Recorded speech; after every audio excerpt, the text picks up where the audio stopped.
So I've mentioned this in our past episodes several times. Just how do you get a narrative-based statement?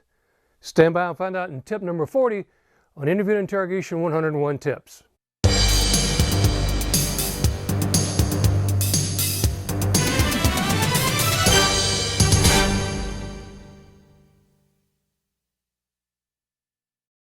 Hey, welcome back. Stan Walters with you again here on 101 Tips for Interviewers and Interrogators. And we've been talking about in all of our episodes, I mentioned quite numerous times about the process that's necessary to get a good statement in interview and interrogation, and that's the narrative-based statement. So just what is it and how do we do it and why are we even doing it? So let's start with the last part. Why am I using or starting with a narrative-based statement? Go back first of all and look at our episode we talked about, are you employing SUE, strategic use of evidence? Remember that's going to come back. My objective, my end game for the narrative statement is to garner as much information as I possibly can. Remember that we talked before that there's different types of questions, probing questions, leading questions, and so forth. We want to, in this case, elicit as much information from the subject. By the way, subject in this sense is not only suspect, but victims and witnesses. So this applies across the board. Get as much information from them as I can as possible, so I've got a good sample to work with and a good place to go back and look and find my topic areas. Second purpose here is that we're not least likely to contaminate the subject by using this process. Remember we said in SUE, we hold the evidence as long as possible. We let the subject talk first, then we go back and present, here's what the physical evidence says, or the witnesses say, what the victim says, etc. And you have a higher probability of spotting deception, pushing at 68%, which is what inmates can do just in the raw. Also, another reason we use the narrative-based statement is because it's facilitating the conversation. In many cases, you'll be teaching subjects how to use their memories better. They'll do a better job for you and you will get more information. So you're actually energizing the memory process, and this builds on that and greases the wheels, if you will. It oils up that process and gets a smooth running declaratory memory. And by doing this, the other thing, the final strategy for why I do this, remember subjects we found in previous studies that had been done by other researchers that 80-odd%, about 81, 82% will talk if they're treated with respect, number one, and number two, the interviewer will listen to them. So this sets up that scenario, sets up that air of compliance and cooperation with your subject no matter which role that they're in. So now that's the reason behind doing it. Now here's how we're going to do this. In our four-part narrative philosophy, remember the four phases. There's the orientation process and refining the baseline, get the background, talk non-threatening information, get a sense of verbal and nonverbal behavior. Then we're going to do the narration. From the narration, we'll find our target list that we begin to zero in on issues during the cross-examination phase, then the final piece of resolution phase. So let's work on this narration first and what specific I'm after. To opening, the questions I will use with my subject are very open-ended. For example, tell, show, describe, explain. That's the type of questions you want to use. Tell me what happened. Tell me about the phone call.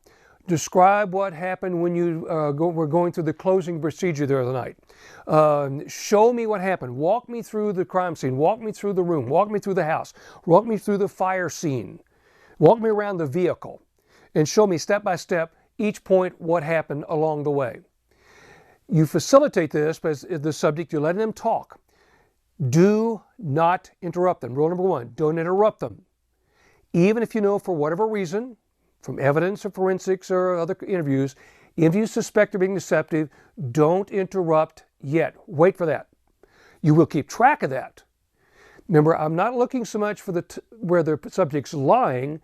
I'm looking for the topic areas that gives them the greatest problem. I'm going to come back to that in just a moment. So tell, show, describe, explain.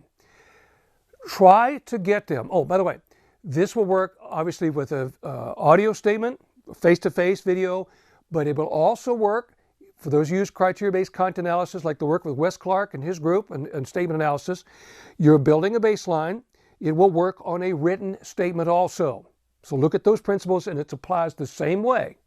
Same type of tech, just different venue, but the same analytical process, same value. Okay? So verbal or it could be written, either one. Try to get the subject to start, if you can, a couple of hours before the event. First of all, don't worry, oh my God, this is going to take forever. He's going to start take 2 hours. No. The reason I put them ahead of the event is because I want them in a routine. I want them out of a non-threat area. It starts to warm up, if you will, the process. It begins to warm up the memory process. Great opportunity also to build a baseline. So you get your verbal and nonverbal behavior together, correct?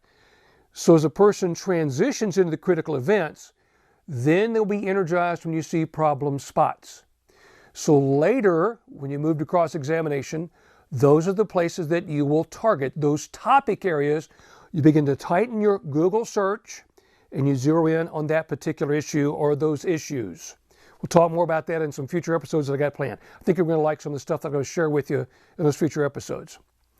So tell, show, describe, explain, let them narrate. Now, if they begin to bog down, they kind of slow down or they, what do I do next?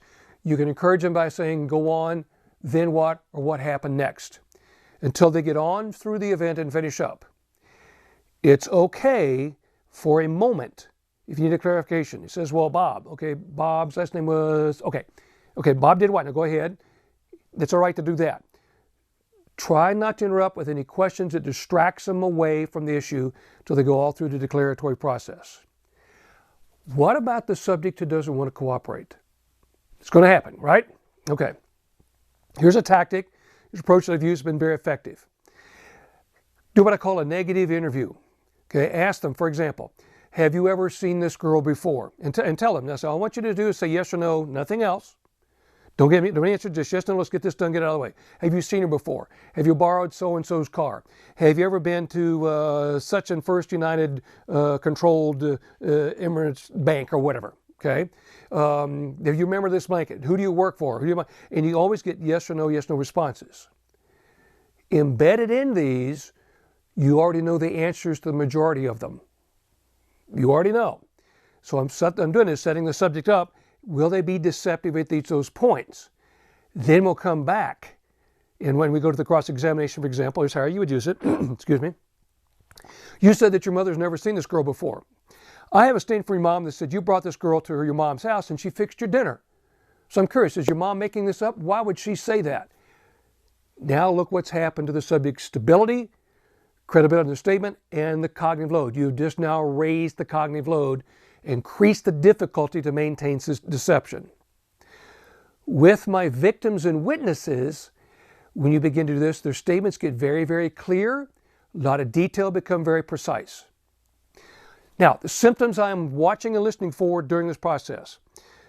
Tactics, avoidance tactics subjects use. Look for gaps in time. They'll skip like the next thing or after a while or after a couple hours or a few hours later or all of a sudden, they skipped a block of time. That's a problem spot. They'll avoid talking about specific locations. I went to Tom's house, I don't know where it is, I just know how to get there. Good. And later we're going to ask, okay, what about his house? Well, I don't know how to get there. Well, how did you get there? And see if they can describe the streets and the turns, the house, etc. They're making up a place, for example. They'll also avoid talking about people. Some guy, I don't know his name. I've seen him before, for example. Two things. It's an imaginary person or it's a person they don't want to identify with. So they'll avoid the connections with specific times, people, places, and variations of that. Remember that the typical deception strategies are omission and embellishment. So let's take a quick review. Open-ended statement. Tell, show, describe, explain. Let them narrate all the way through. You facilitate. You don't challenge. You encourage them to go all the way through without interruption. Creates a better bond. Creates a better connection with the interviewer. By doing this, you don't contaminate with evidence up front. And you also create that connection with the subject. They're willing to work with you.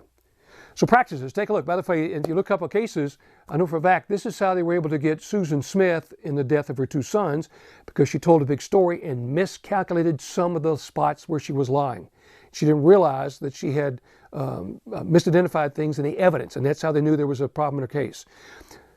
Now, let's say you get the narrative all the way through, and you start to challenge the cross-examination part, which we'll do later, and they won't talk. Are you screwed? No. You've already now got, and this is when, by the way, when I would record the statement. This is what the recording's for. I would even do this if they're going to give their alibi. I know you said you weren't there. What were you doing that day, for example? And tie them down specifically. Say, hey, you got to have this alibi. We've got to make dead sure it's rock solid if you want to defend yourself. Okay? And I'll get them to lock down that deceptive alibi statement. Later, I can destroy their credibility because I've got this, this, and this. So I just strategically use my evidence later to prove where the subject's being deceptive along the way.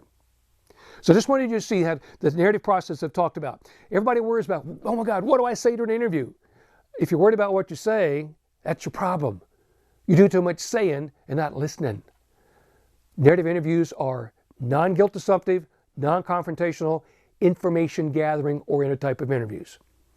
Super. Be sure to hit the like button down here so I can pass this around, and hit the share button. Click the share, embed us in emails for the email that this came in that you got. Send out to other folks that are encouraged to need this type of training or want to refine or enhance the interviewing skills. Remember, I'm looking for those people who've had no training, now they're losing cases, training's not functioning, so they're having problems with cases, they want to enhance their skills, or they're having legal issues, and now they're subject to large multi-million-dollar lawsuits. That's my perfect audience. So if you're looking for a class and want to use your folks, your agency, be sure to contact me, and I'll be glad to work with you on that. Hit the subscribe button here. Again, other resources at the website that you can make available to yourself and your fellow officers and fellow investigators. I'm going to work at this until every investigator becomes a go-to interviewer that gets the facts. See you next time. Be safe.